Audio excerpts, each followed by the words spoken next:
Proclamation number 8537, June 22nd, 1963. God sent His Son to earth. Time and again it is explained to you that Jesus' soul came from the world of light to earth in order to embody itself in the man Jesus, for the sake of a mission which required a pure soul. For God Himself wanted to take abode in this soul, and He was only able to do that in a pure soul without sin. He sent His Son to earth. Can there be a clearer word to confirm this? It was a non-fallen soul, as opposed to the human souls, which have to take the long process of development through the creations and start their human embodiment in a very imperfect state. But that does not rule out that Jesus' soul had to struggle and fight incredibly hard against everything unspiritual which besieged it from outside. For His body was immature matter, and due to the adversary's influence the soul was badly besieged by these unredeemed substances. All earthly passions clung to the body and its instincts, which still adhered to the body as part of the very immature substances, demanded gratification. Jesus' soul came to earth in a completely pure state, yet untold immature beings clung to it, which the soul was not permitted to shake off. Instead, it needed to pacify and mature them. Jesus the man was also inundated by external immature substances.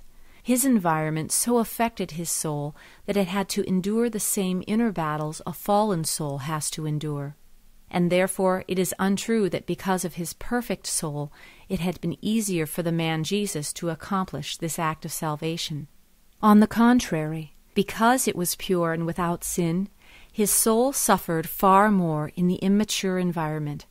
His pure soul reacted exceedingly sensitively towards sin, towards everything that due to the adversary's influence inundated him on part of his fellow human beings. The darkness which the soul of light had to stay in caused it indescribable pain, and yet it was filled by burning love for this sinful human race, and wanted to redeem it from sin and death. So although everything of a satanic nature crowded Jesus' soul, it nevertheless did not succeed in making Jesus Himself fall into sin. He withstood all temptations.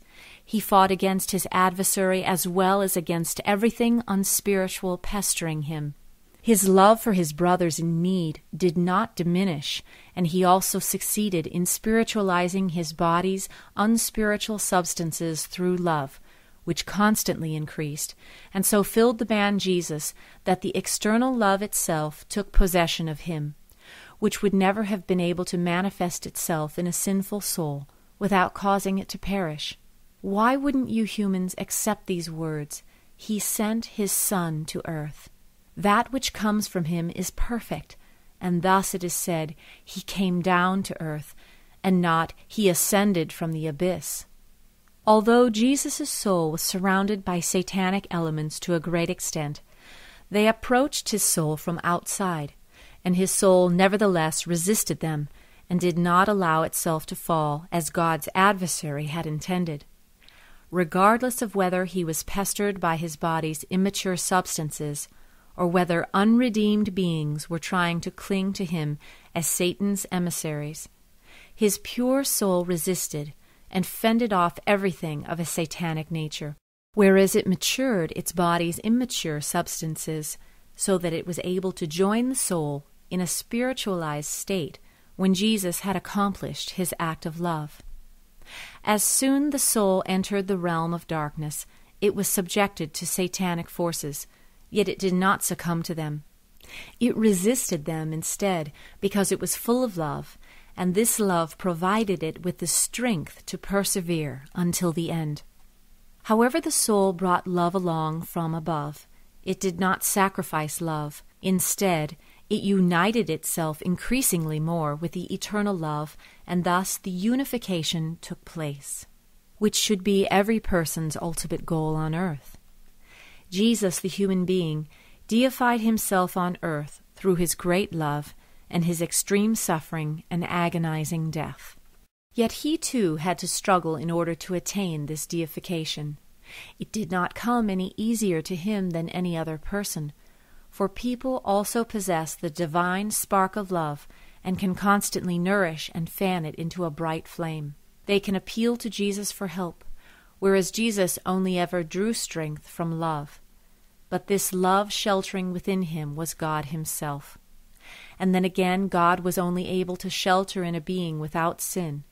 He would never have been able to enter a fallen soul which had traveled the path of ascent through the creations, a soul which had once fallen away from him and rejected his love. After all, this had been the original sin which burdened all fallen beings, and this original sin would have had to be redeemed first before a union with God was possible again. Therefore, had the soul of the man Jesus been a fallen soul, it would not have been redeemed prior to the crucifixion, and God would have never been able to take abode in it. However, he did shelter in Jesus, for he was the love. God himself had become human. God's human manifestation would never have been possible in any other way. But this is and will remain the greatest mystery of all. A pure being had to accomplish the act of atonement for humanity's original sin. For a fallen being was still subject to God's adversary's rule, and would never have been able to muster the strength of detaching itself from the adversary, its prison guard. Now it is possible for a person, because Jesus Christ died on the cross for it.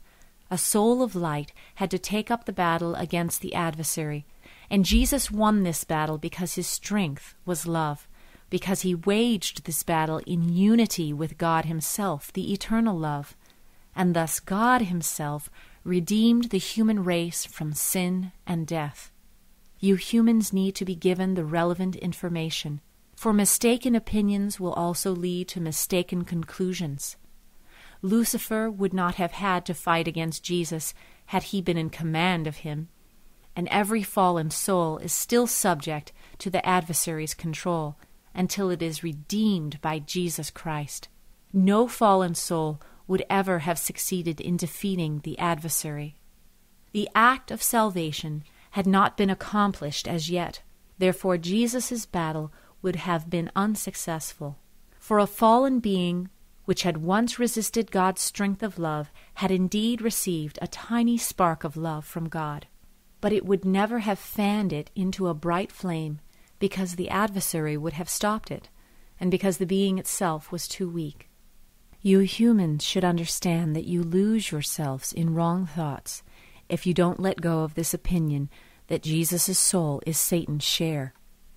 Thus, once a fallen away spiritual being, with this point of view, you would only make the problem of God's human manifestation even more incomprehensible and questionable, and therefore the pure truth must be repeatedly presented to you, for only the truth will enlighten you correctly, and the truth will only ever come forth from God himself. Amen.